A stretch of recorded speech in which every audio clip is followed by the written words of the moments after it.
Alright, good morning guys, and welcome back to my home kitchen. Today I'm going to be going over how to prepare the paprika meatballs. So what you are going to need is approximately 100 grams of minced beef and pork, a third of a cup of breadcrumbs, a quarter of a cup of milk, half a beaten egg, half a clove of garlic, just use a whole one or a teaspoon or the equivalent, half a teaspoon of sweet paprika, quarter of a teaspoon of dried chili, quarter of a teaspoon of caraway seeds, quarter of a teaspoon of smoked paprika, quarter of a cup of parsley finely chopped. You can use dried if you need that as a replacement, a little bit of salt and pepper, and some oil. That's all you'll need for the meatballs. With all of those ingredients, you can put all of them into a bowl straight away, except for the oil. Keep that into your pan. All of those ingredients are already in my bowl over here, except I have a little bit extra because I'm making more food. Then you'll need to have another set of ingredients because the list never stops with this recipe. You're going to be making a mushroom sauce to go with it. So your mushroom sauce is going to need a tablespoon of olive oil, half an onion diced up, 1 clove of garlic or equivalent, half a red chili diced up. You're going to need 4 mushrooms, just use whatever you've got. 4 is such an odd number. 3 teaspoons of sweet paprika, half a teaspoon of hot, half a teaspoon of smoked. So that is 3 separate kinds. It can be hard to find all 3. I think Coles generally sells a ground paprika and a sweet, maybe a smoked. The hot one can be a little bit harder to come by, but do your best. You're going to need a quarter of a cup of water, half a cup of 1 cup of beef stock, 1 cup of diced tomatoes, a tablespoon of parsley chopped up, a tablespoon of thyme chopped up, and it's supposed to be a teaspoon, and a teaspoon of rosemary, and a quarter of a cup of sour cream. So there's quite a lot to get through and a limited amount of time. So what we're going to start with is the meatballs, because that's pretty straightforward. Basically, you collect all of the ingredients. It should look something like this. Splodge it all together. You can use your hands, you can use a spoon if you like. You're going to be incorporating a lot of stuff together. It's probably easier with your hand. You don't want to overwork the mixture, but you still need to make sure you've got everything combined. It's a bit of a mess, I know, but do your best. So literally just get your hands in there, or your wooden spoon if you prefer, and just squidge everything around. Don't need to spend a heap of time on it. Should come together pretty quickly. You can see that there isn't really any pockets of any particular one ingredient. It's all sort of mixed in together. So I'm right to start rolling this out. So what we're going to do with this, once I'm satisfied that it's fully mixed, don't look too bad, I'm actually just going to roll it out straight onto this chopping board that I've got my bowl sitting on. So you want to make it approximately walnut size. What that means to you is around the yay big. You can make them a little bit bigger, you can make them a little bit smaller. Doesn't matter as long as you're consistent.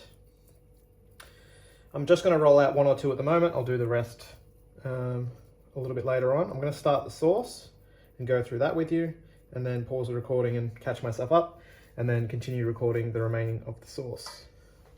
So I've got 2 sitting there. I'll wash my hands and start the sauce.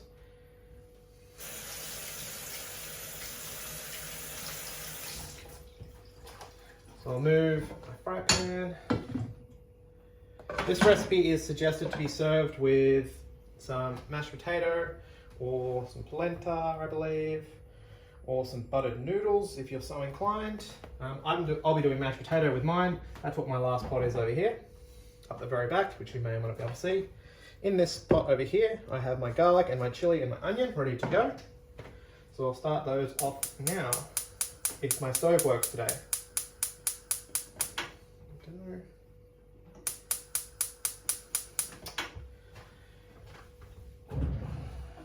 Works fine every other day of the week.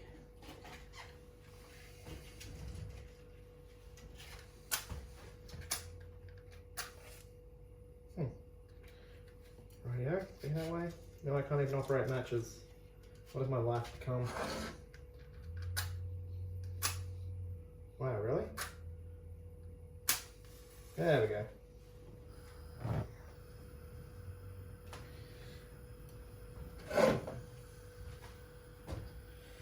I made fire. Be proud of me. So straight onto the heat, the garlic, the onion and the chili. I'm going to give that a quick stir. With your meatballs, you're actually meant to rest them for 30 minutes. So you can do that at room temperature or in the fridge. It does say in the fridge, but I mean, it's cold.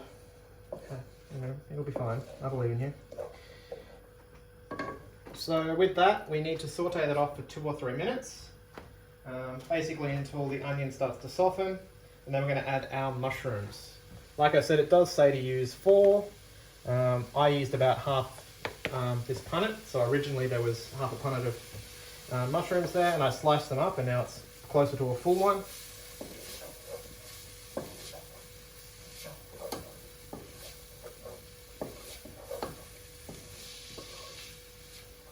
So I'll cook this out for about another minute, and then we'll put those mushrooms in. Now with a lot of your ingredients for this one, they can be combined together. So I have my stock and my water mixed together, and I put the herbs on top because they're all going in at the same step. And I have all of the paprika mixed together as well. So it's literally just a big cup of red. We do use a lot of paprika in this recipe. I mean, it is called paprika meatballs after all. So that onion's starting to turn a little bit opaque. The chilies are softening, so I'm going to start incorporating the mushrooms.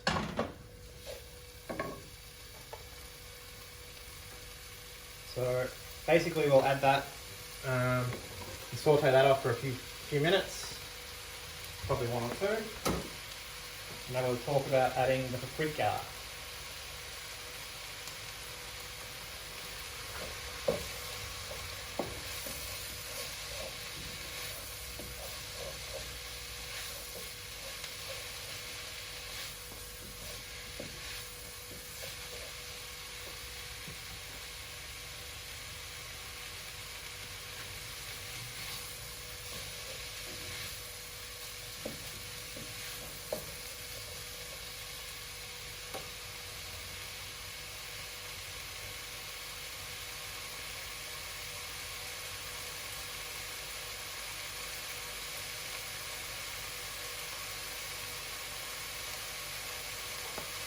So keeping an eye on it.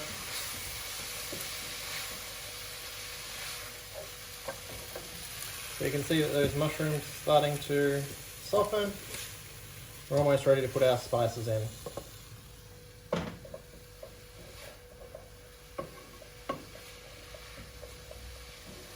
Now I used the whole chili today, and I had I think a full teaspoon of chili in the actual meatballs. If you don't like spices, just use a little bit less.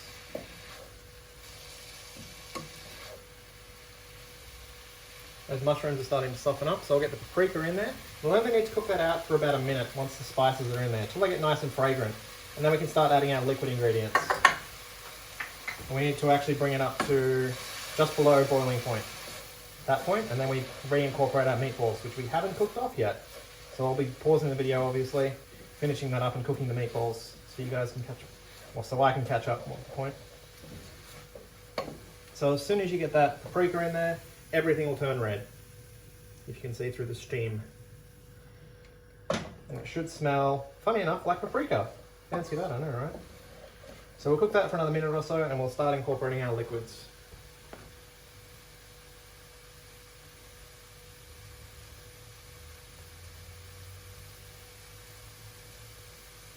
Now it does say to use the water to deglaze your pan, but remember I've already incorporated my water, so I'll just throw a tiny little bit in first to deglaze it, but I'm assuming most of you will be using a non-stick pan, so there shouldn't be anything really sticking to the bottom anyway. When you're deglazing, you're obviously just lifting off anything that's stuck to the bottom to reincorporate those flavours into the dish.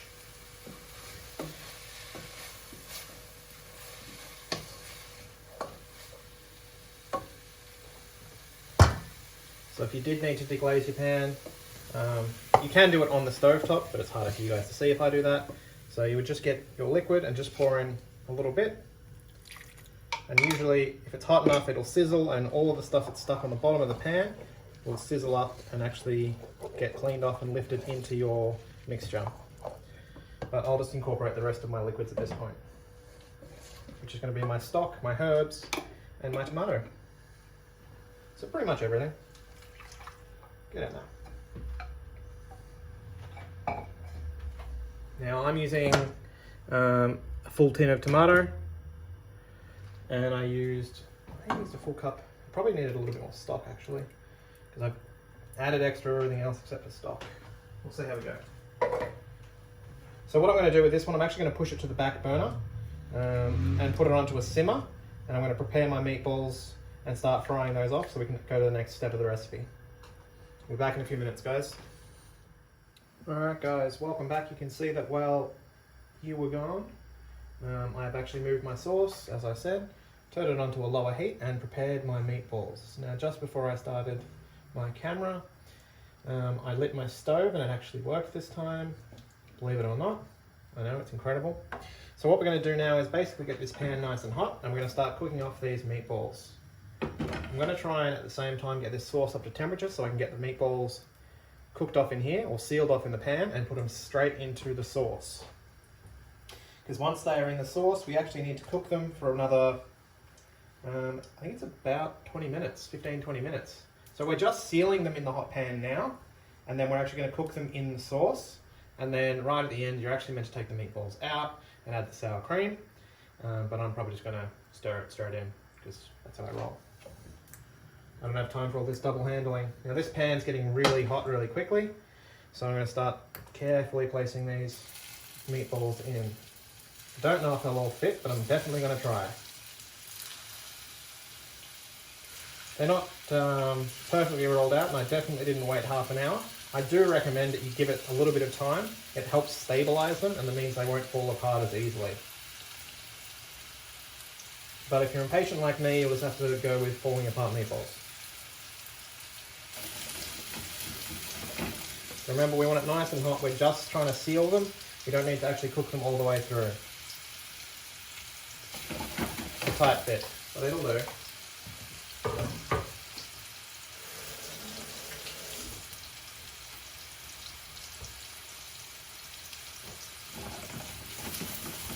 Give it a quick shake. You'll see that some of them are already starting to brown, which is what we're after. So I'll keep this on for a few more minutes and I'll turn my sauce up. So I do want to get that to simmering point so I can get these meatballs straight into it.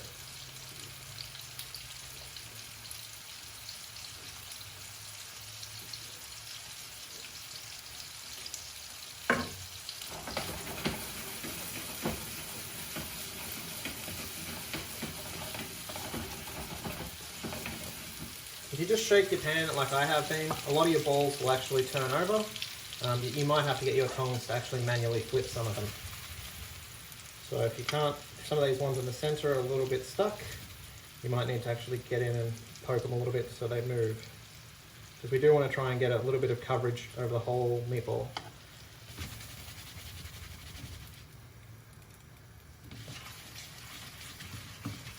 Let's see how you go.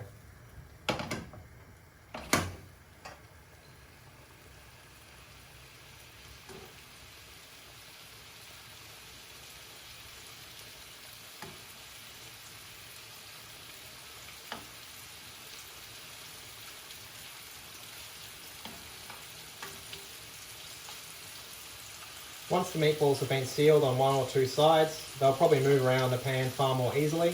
So once you've flipped them once or twice, they should start just rolling around once you shake the pan a little bit. Try and be gentle with them so you don't rip them apart like I almost did.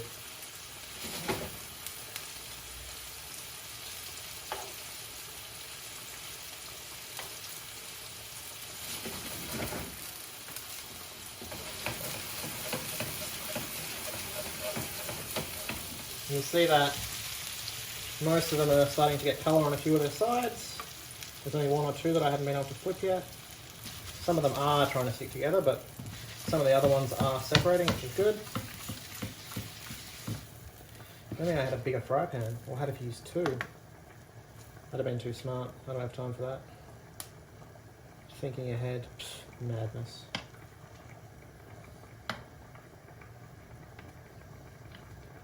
So you can hopefully hear my other sauce is pretty much coming up to the boil now. So we'll be able to turn that down and put our meatballs straight into it. Probably in a minute or so I'll put these in. Give that a stir while I'm waiting for my meatballs to finish cooking. And remember that these meatballs are not cooking all the way through at this point. We're just trying to colour the outside. It'll help them stay together. So if we seal the outside properly, it should help them stop falling apart. So if they've got a little bit of a caramelised outside, they'll hold their shape better.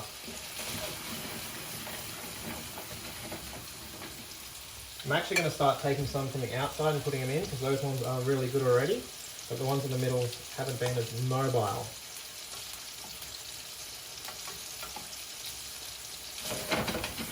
Once there's a bit more pan space, some of the ones in the middle should cook a bit quicker.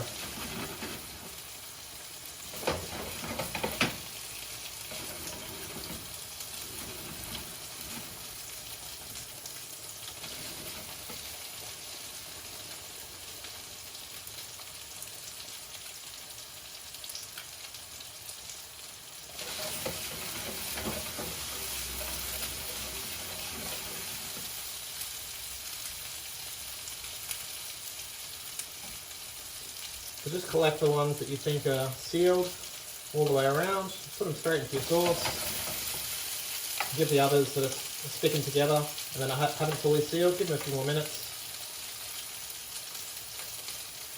Doesn't matter if a few of them break down anyway. You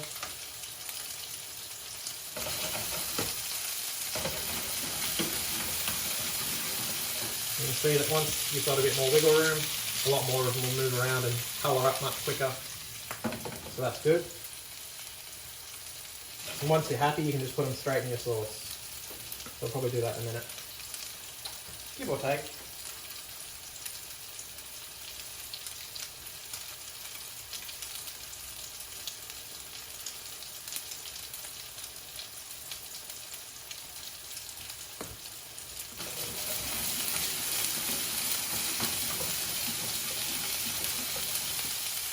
So once they're all getting that nice crispy layer on the sides, they're all pretty freed up, you're actually right to put them straight into the sauce. So with the sauce, I'll just pour them straight in. A little bit extra oil in the sauce is not going to hurt. We need to basically simmer this for about 20 minutes. Try not to stir it too much because obviously the extra motion will break down your meatballs. So put that onto a lower heat. It's already onto a smaller burner. So I'll just leave that for about 10-20 minutes and I'll come back and add the last of the ingredients. Alright guys, welcome back. It's been about 15-20 minutes. I haven't really done a lot since you left. I just cleaned up a bit and finished up with my mash. I'm sure you can figure that part out yourself if you wish to make some. I pretty much left this pot sitting there unattended the entire time. I gave it a quick shake occasionally just to move everything around, but I didn't actually stir it because remember, if you put too much physical force onto the dish, into the meatballs, they might break apart. So by leaving it alone, you've got a better chance of keeping them whole. Now it does actually say in the recipe to remove them at this point. That will ensure they stay whole. I'm probably not going to do that. What you're doing at this stage is basically adding, I think it's 1/4 cup of sour cream, and then stirring that into the sauce.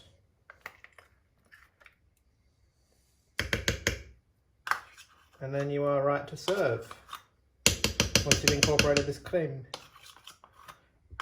So this is going to lighten the whole dish up a little bit. And the sauce, you can actually reduce the sauce a little bit more if you want to. I'm not going to because I want to eat dinner. It is in fact not morning, it is in fact night time, and I'm hungry always. So what I'll do is I'll put this back on the stove for a minute. You can already see that as I'm stirring it, that the pockets that I've stirred have started to turn much lighter in colour.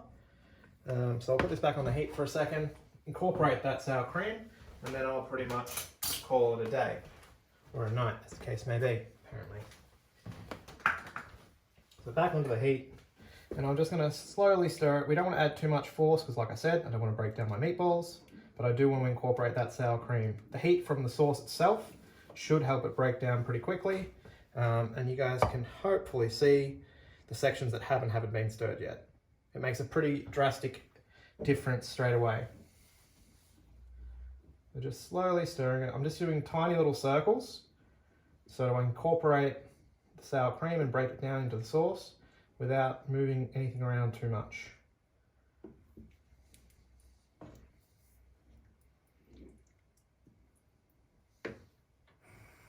Turn my fire back up a bit more. I want to bring this back up to the boil, and that'll be it. Like I said, you can actually reduce this further, but if you're serving it with the recommended sides, it's actually better if it's really saucy, in my opinion, because then you have all of that delicious sauce to go with your side. In my particular case, it'll be mashed potato. Speaking English is really hard today. Don't ask me what I've been speaking instead. Mostly gibberish. You should be able to see how light that's turned already. So that's pretty much what we were after. So I'll just bring it back up to the boil and I'll serve. Alright guys, that's going to be me for the day. Enjoy the rest of yours. See you, bye.